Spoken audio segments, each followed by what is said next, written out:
Assalamualaikum warahmatullahi wabarakatuh. Halo semuanya, perkenalkan nama saya Astri Kusumawardani, biasa dipanggil Astri. Saya berasal dari kelas 4B. Di sini saya ingin mempresentasikan hasil kerja saya untuk tugas psikologi industri dan organisasi. Baik, saya mulai saja ya teman-teman.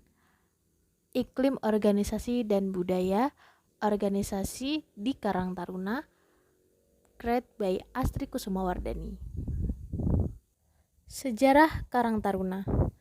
Karang Taruna lahir pada tanggal 26 September 1980 di Kampung Melayu, Jakarta.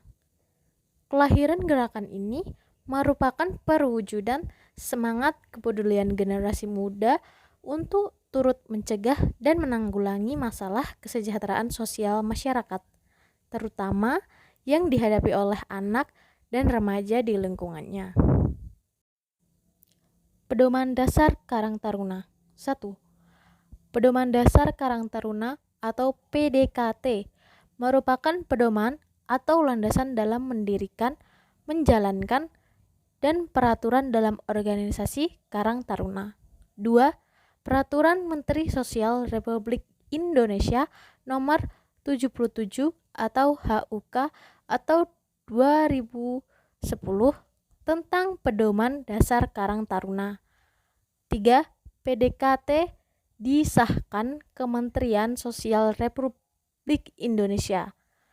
Yang keempat, PDKT terdiri dari 10 bab. Karang Taruna merupakan organisasi kepemudaan di Indonesia yang dibentuk oleh masyarakat sebagai wadah generasi muda untuk mengembangkan diri, tumbuh, dan berkembang atas dasar kesadaran serta tanggung jawab sosial dari, oleh, dan untuk generasi muda yang berorientasi pada tercapainya kesejahteraan sosial bagi masyarakat. Nah, selanjutnya, apa sih tujuan dibentuknya Karang Taruna? Apakah ada yang tahu, teman-teman?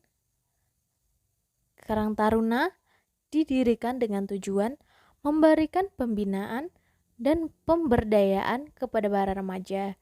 Misalnya, dalam kebidangan keorganisasian, ekonomi, olahraga, keterampilan, advokasi, keagamaan, dan kesenian. Nah, sekarang teman-teman pada tahu kan apa sih tujuan dibentuknya Karang Taruna? Selanjutnya saya akan menjelaskan tentang fungsi dan tugasnya. Fungsi Karang Taruna. 1. Mencegah timbulnya masalah kesejahteraan sosial terutama generasi muda.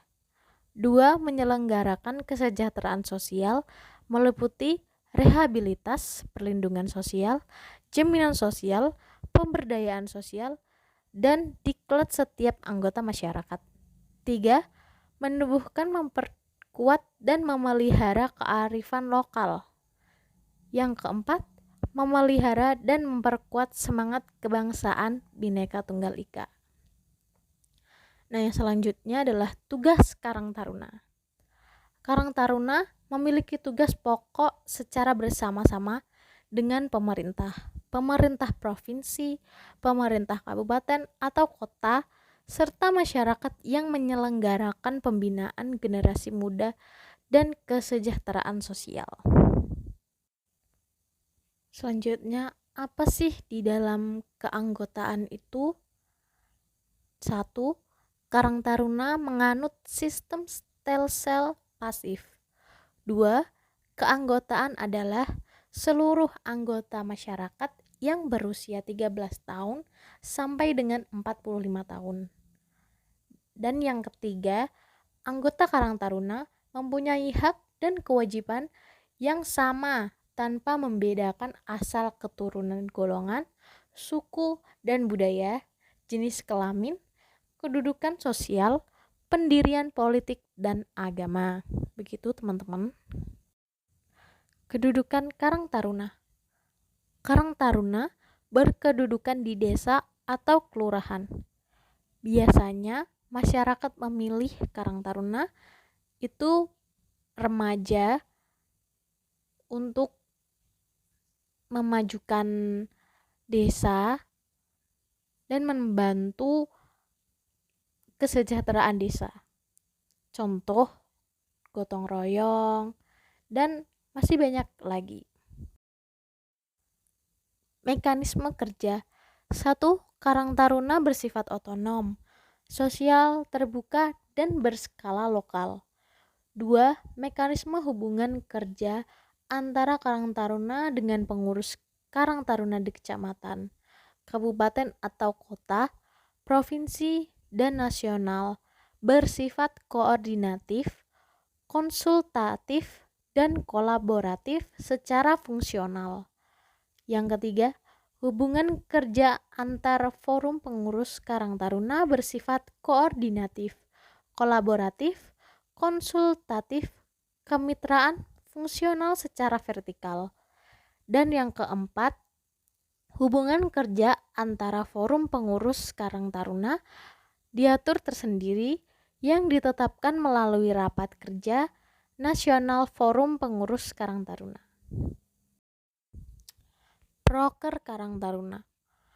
Proker ditetapkan berdasarkan mekanisme, potensi, sumber, kemampuan, dan kebutuhan Karang Taruna setempat. Proker Karang Taruna. 1. Pembinaan dan pengembangan generasi muda. 2. Penguatan organisasi. 3.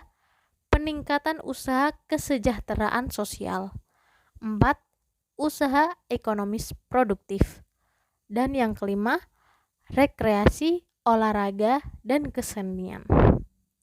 Dan yang terakhir, yang keenam, kemitraan dan lain-lain sesuai kebutuhan.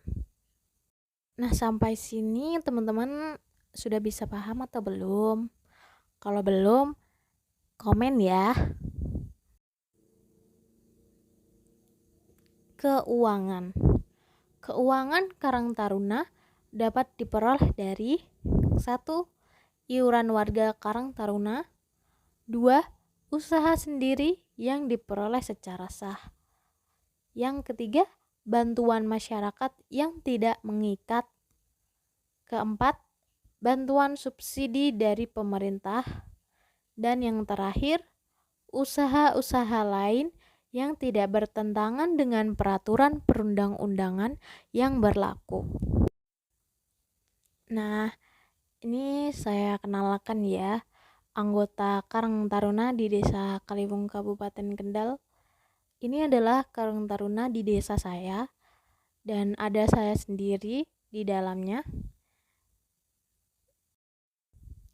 Nah, teman-teman, saya lihatkan ya dokumentasi kegiatan Karang Taruna di desa saya pada tanggal 17 Agustus untuk memperingati Hari Kemerdekaan Indonesia dengan mengadakan lomba-lomba untuk para remaja dan anak-anak.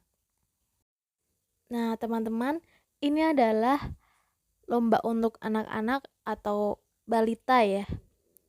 Lomba makan kerupuk, teman-teman. Ini bisa kita lihat. Seru sekali ya, teman-teman. Dan lucu banget ya, teman-teman. Wah, tidak terasa sudah selesai ya, teman-teman. Terima kasih sudah melihat konten saya ya. Bila ada kata-kata yang kurang enak dan kata yang salah, mohon dimaafkan ya teman-teman, karena saya baru pertama kali membuat konten seperti ini. Baik, kalau kalian suka di like dan jangan lupa di subscribe ya. Terima kasih. Wassalamualaikum warahmatullahi wabarakatuh.